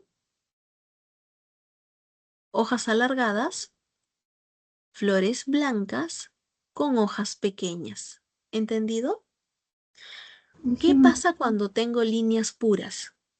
Cuando tú cruzas líneas puras, lo expliqué, primera ley de Mendel, todo lo que obtengo va a ser híbrido. Por eso es que, ¿qué voy a obtener en mi F1? Esto. Voy a obtener un montón de flores manchadas y todas con hojas largas. Pero esas hojas largas, recuerda que son híbridos. Y las flores manchadas, obviamente, es por la herencia intermedia. Ahora sí viene lo bueno, porque cuando yo cruzo esto, es el máximo de variabilidad, como si fuese la segunda ley de Mendel que hemos visto aquí en la pre. En la segunda ley de Mendel de la pre, ¿se acuerdan el cruce de doble híbridos? ¿Qué obtengo? Esto. Es exactamente lo mismo, solo que al momento de interpretar, tú tienes que contabilizar flores rojas, flores manchadas, rojas con manchas blancas, ¿no? Y por aquí flores blancas. Todo lo demás va a tener hojas largas, mira ve, hojas largas, por acá hoja larga, y solamente el homocigoto recesivo tiene hojas cortitas, porque es la única característica dominante. ¿Te das cuenta? Acá tenemos un ejercicio que tiene dos formas de comportamiento génico. Miss, ¿Sí? respecto a esa pregunta, no es era necesario hacer entonces el cuadro porque para hacerlo más rápido también era saber eso del 9331 y bueno, yo no hice el cuadro y me guié más que nada por esos 4 números y como dijo No, hojas no puedes. No puedes guiarte de eso nada más. ¿Sabes por qué? Porque no te está hablando de que ambos genes son dominantes. La 9331, como les expliqué, les dije, son 9 que tienen ambas características dominantes. 3 con características, la primera dominante, la segunda recesiva, 3 con la primera recesiva, la segunda dominante, y una con ambas recesivas. Esto traducido al ejercicio sería 9 rojas, 3 amarillas, 3 blancas, otras jaspeadas. Entonces no podríamos trabajarlo así. Con el cuadrito sí, a ver, ¿cuántas rojas tenemos? Roja, roja. Esto es jaspeado, jaspeado. Rojo, rojo, jaspeado, jaspeado. Jaspeado, jaspeado, jaspeado, jaspeado. Jaspeado, jaspeado. Blanco, blanco. Mira, tenemos 4 rojas, 2 blancas y el resto jaspeadas. No aplica. no se podría dar por herencia, porque dice herencia intermedia, ¿cierto? Por eso, porque es herencia intermedia. El primer gen tiene comportamiento de herencia intermedia y el segundo gen es mendeliano. Tienes que trabajarlo de esta manera, así, paso por paso. De lo contrario, puede que no te salga.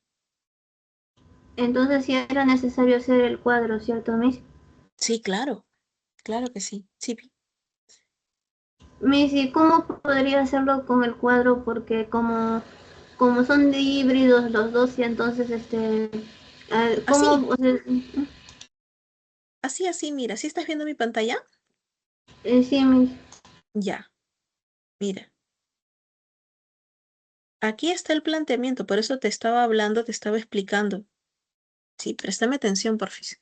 porque tengo que pasar también a las otras preguntas. En el caso de, ¿dónde está el azul? Mira, flores rojas y flores blancas. Esto es por herencia intermedia. Flores largas, sí, hojas alargadas y hojas pequeñas. Estos son los progenitores. Ojo, te estoy repitiendo. Estos son los progenitores. Ambos son de línea pura. Flores rojas con hojas largas, flores blancas con hojas cortas, pequeñas. Tú cruzas estos dos de línea pura y vas a obtener estos son los gametos que se pueden obtener. Y esto es tu resultado. Todos van a ser así. Flores manchadas y las hojas largas híbridas.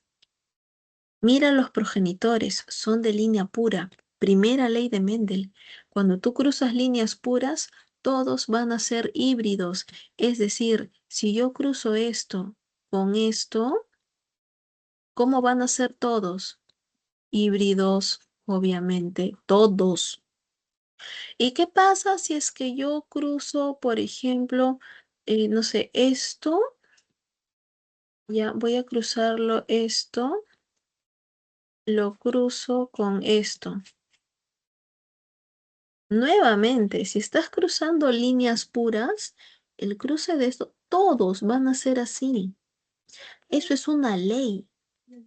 Todos van a ser de híbridos. ¿Entendido? Por eso es este resultado. Cuando tú cruzas a estos individuos de esta manera, tienes que hacerlo a través de un cuadro. No se aplica 9331 así nomás. No debes aplicarlo. Entonces, por ese motivo, cuando tú haces tus cuadritos,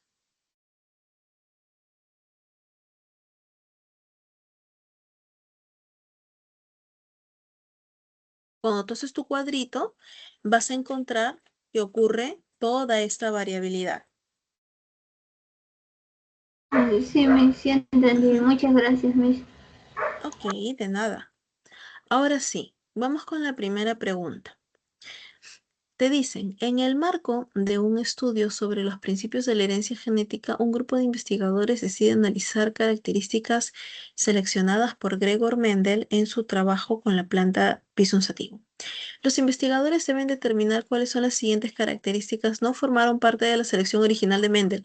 Qué fácil, te están preguntando, en otras palabras, qué característica no consideró Mendel de lo siguiente. Es obviamente la forma de las flores, ¿verdad? Todo lo demás fueron características estudiadas por él. En la pregunta número 2, gracias a diversos estudios se ha identificado que los genes presentes en el ADN están ocupando posiciones específicas en los cromosomas. ¿A qué hace referencia el texto? ¿Se acuerdan que lo expliqué al inicio de la sesión? La posición, el lugar que ocupa, el lugar físico que ocupa el gen se llama locus.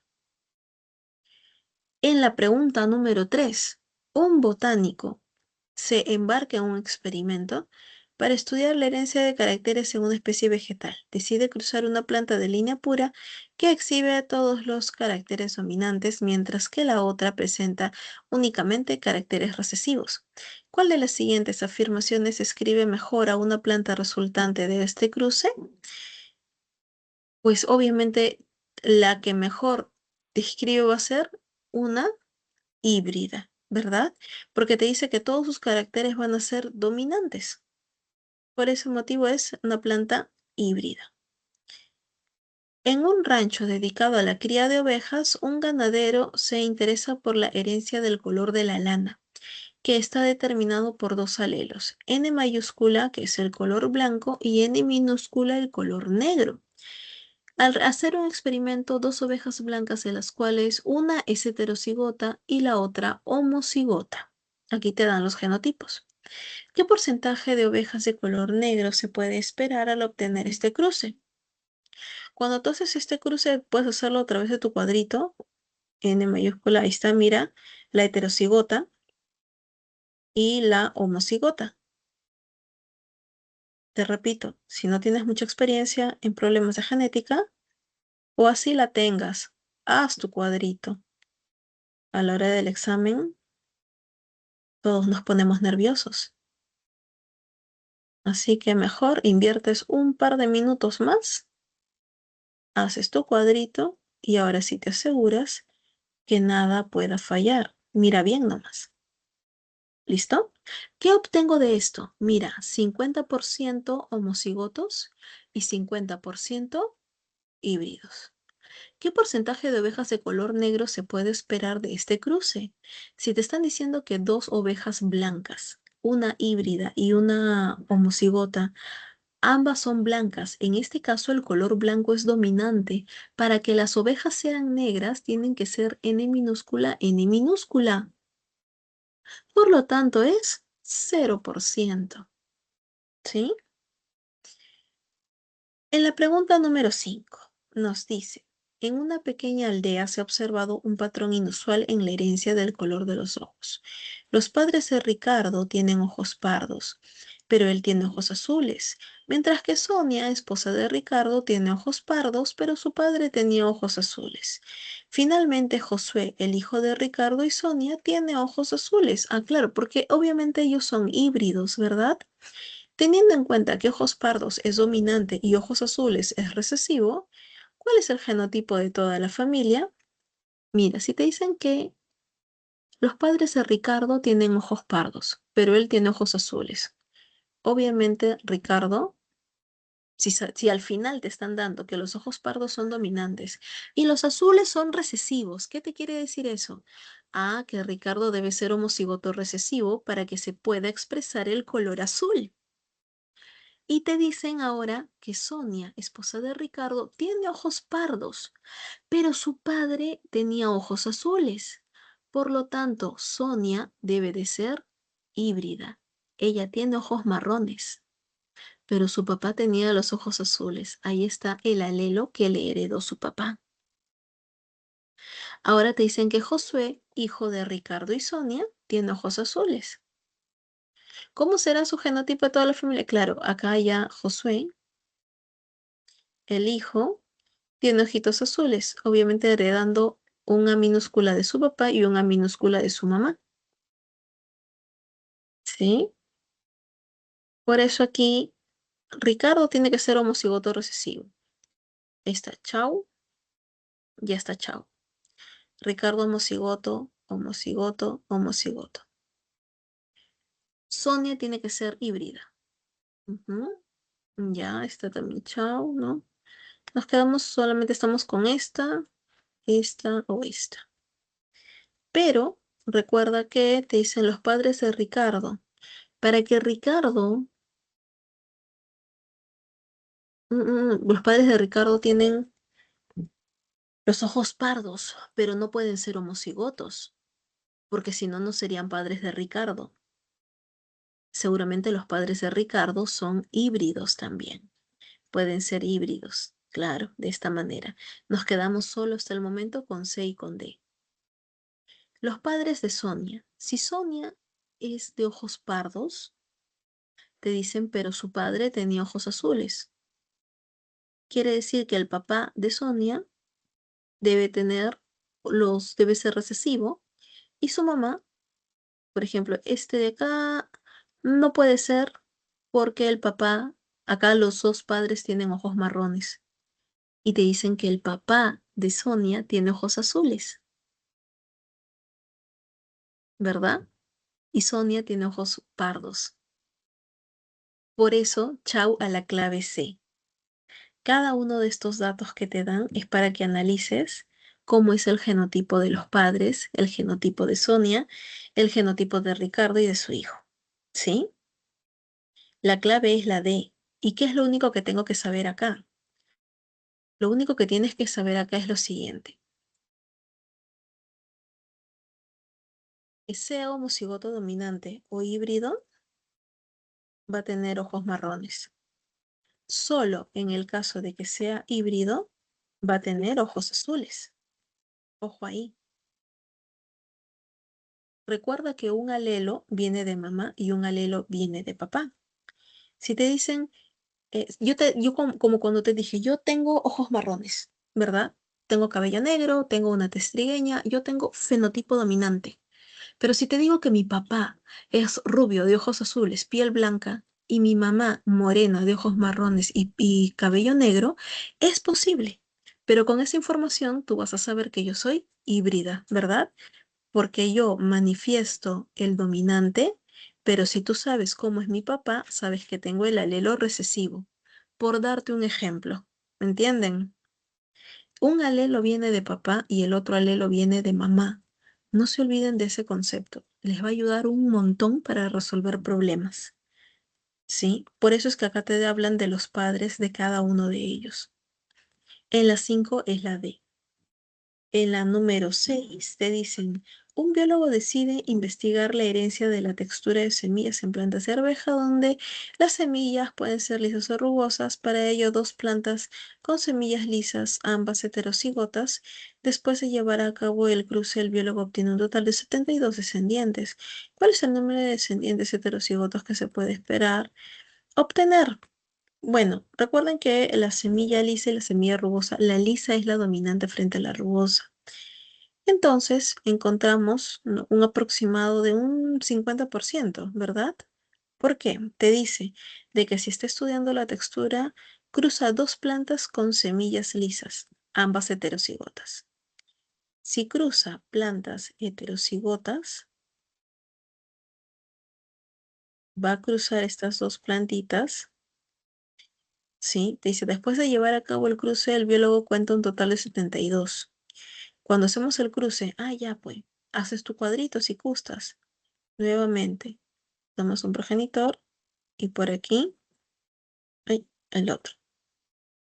Está muy enano mi cuadro. Ya, ustedes me entienden. Ya, listo. ¿Cuál es el número de descendientes híbridos que se puede obtener? Los híbridos van a estar acá, ¿se acuerdan? La mitad, 50%. Es decir, 36, la mitad de 72. ¿Sí? Esto es primera ley de Mendel. En la pregunta 72 nos indican, Alejandro asegura que su hija María no es su hija debido a que él tiene el óvulo de su oreja separado, al igual que su esposa, mientras que su hija presenta el óvulo unido. Además, los padres de Alejandro también tienen el óvulo separado. Ana, su esposa, le dice que debería repasar sus clases de genética antes de decir tal cosa, ya que se olvida de algo muy importante. ¿Qué es lo que se está olvidando Alejandro, aparte de que se le viene el divorcio y el 50% de sus materiales perdidos? Lo que viene a continuación es que él se está olvidando de que los heterocigotos pueden heredar genotipos recesivos. Porque aquí Alejandro híbrido, su esposa híbrida. Pregunta, ¿están manifestando el fenotipo recesivo? No. Pero cuando ellos tengan hijos, van a tener un 25% de probabilidades de tener recesivos. Es como en el caso de personas que tienen pigmentación en su piel y tienen un hijo albino. No van a decir, oye, ese no es mi hijo. Es que en sus genes estaban los alelos recesivos. Estaban ahí para heredarse. Y simplemente por el azar se dio. Recuerden que hay un porcentaje de probabilidad, ¿no? Existen los heterocigotos. En la pregunta número 8 nos indica, Lourdes, una aficionada a la cría de cuyes, se ha percatado de que algunos de sus cuyes son de color blanco y otros negros. Sin estar segura de si sus cuyes negros son de línea pura, decide realizar un cruce de prueba. Al observar las crías resultantes, se da cuenta de que la mitad son negras y la otra mitad blancas.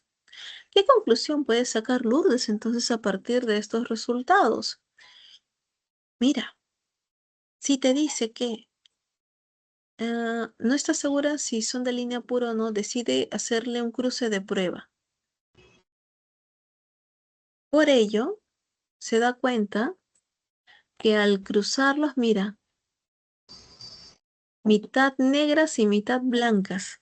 De acuerdo a cruce de prueba, eso es que el cuy negro debe de ser el heterocigoto, tiene que ser el híbrido, ¿verdad? Recuerda que el cruce de prueba va a cruzar un individuo que no sabe su genotipo con un recesivo, el homocigoto recesivo. Cuando tú haces este cruce de prueba, vas a obtener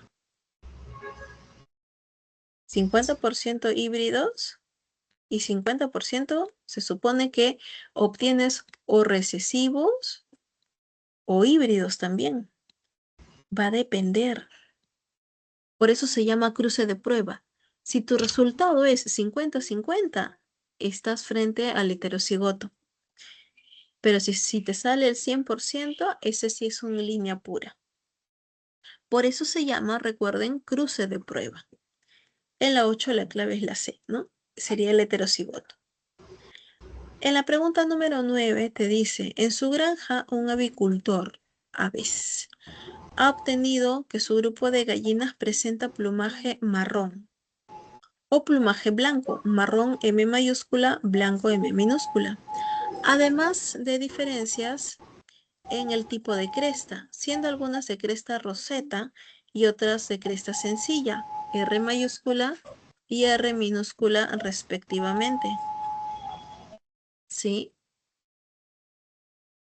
Te indican que decidiendo investigar la herencia de estas características, realiza un cruce de líneas puras entre un gallo de plumaje marrón con cresta sencilla y una gallina de plumaje blanco con cresta roseta. Te dan los genotipos, no hay nada más hermoso, no hay nada más fácil que hacer. ¿Qué proporción fenotípica se espera para la F2? Si ya te están dando el cruce, acá está, mira, acá están los progenitores. Y los progenitores te piden, mira, te piden para la F2. Ojo, te piden la F2, no la F1. ¿Por qué no me piden la F1? Porque sería demasiado fácil, pues. Porque mira, este individuo, ¿es en línea pura o no? Claro, homocigoto para las dos características. ¿Y el otro individuo? También homocigoto para las dos características. Y si tú cruzas líneas puras, va a obtener M del primero, M minúscula del segundo, R mayúscula del segundo y R minúscula del primero. O sea, todos los descendientes van a ser así. Y cuando tú los cruzas a ellos, tienes que cruzarlos a ellos, porque estos son la F1. Te pide la F2. Cuando tú cruzas dihíbridos, ahora sí, recién, puedes aplicar la ley de Mendel. Ahí está. 9331 sería la proporción, porque te pide proporción fenotípica. 9331, la D. ¿Sí? Ahí está, ven, todavía con cuadrito. En la pregunta número 10 nos dicen, un criador de gatos está interesado en la herencia de características específicas en sus felinos. En su estudio ha observado que el pelo largo está determinado por un alelo recesivo C minúscula, mientras que el pelo corto es dominante C mayúscula. Además, el color negro del pelaje es dominante N mayúscula sobre el color rojizo N minúscula. Para investigar estas características, decide cruzar un gato de línea pura de pelo largo y negro con un gato de línea pura de pelo corto y rojizo. Nuevamente, líneas puras. Acá están, mira. Progenitores. Ahí está. ¿Qué pasa cuando cruzo líneas puras? Nuevamente, todos van a ser doble híbridos. Y cuando cruzas doble híbridos, ¿qué obtienes? Ahora sí, tu proporción, 9331. Ya sabes. ¿Te pide qué cosa? Largo y de color negro. Pelo largo, pelaje largo y de color negro. Es decir, primera característica recesiva y la segunda dominante. 3. ¿Sí? 3 de 16. Estos 3 en nuestro cuadrito de Punnett.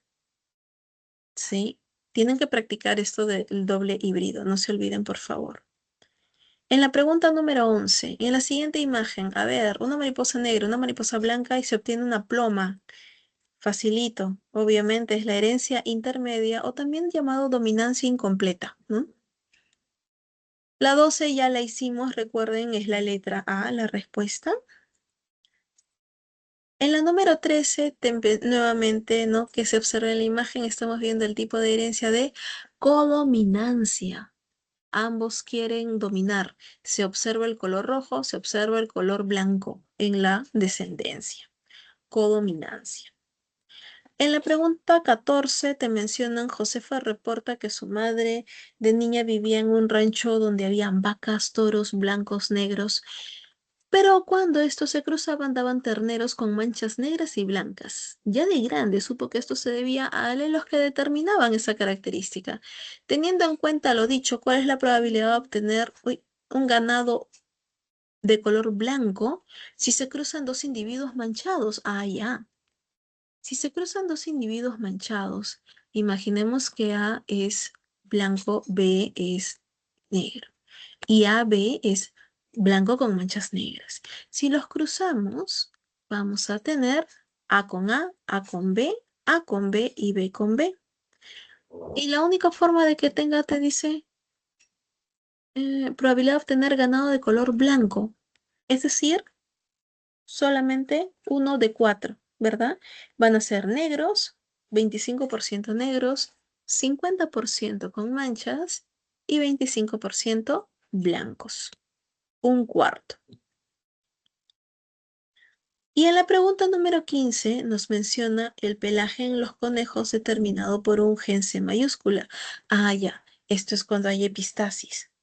Te dice, se presentan 4 alelos los cuales tienen una jerarquía de dominancia. Esta es nuestra jerarquía. Estos en homocigosis son colores, en homocigosis, mira, en homocigosis esos son colores negro, chinchilla, himalaya y albino. Teniendo en cuenta esto, ¿qué genotipos permiten obtener el color himalaya?